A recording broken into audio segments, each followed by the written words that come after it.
اگر آپ اس ملک کو حقیقی طور پہ آزاد کرنا چاہتے ہیں تو آپ سب کو قربانیاں دینی پڑیں گی۔ کبھی بھی آزادی قربانیوں کے بغیر نہیں ملتی۔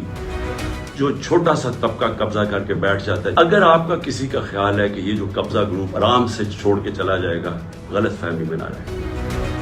آزادی کے لیے قربانی اور جدوجہد دینی پڑتی ہے۔ آپ سب کو میں آج کہہ رہا ہوں کہ میں تو تیار ہوں، میں اس کو جہاد سمجھتا ہوں، میں پولیٹکس نہیں سمجھتا۔ آپ نے خوفزدہ ہو کے اپنی آزادی کی تحریک سے پیچھے نہیں ہٹنا، کیونکہ ایسا موقع شاید آئے نا جو اس وقت قوم کھڑی ہوگی اور جو شعور آ گیا قوم میں، جو ہمارے نوجوان آج کھڑے ہو گئے ہیں، آپ نے اب اس سے پیچھے نہیں ہٹنا۔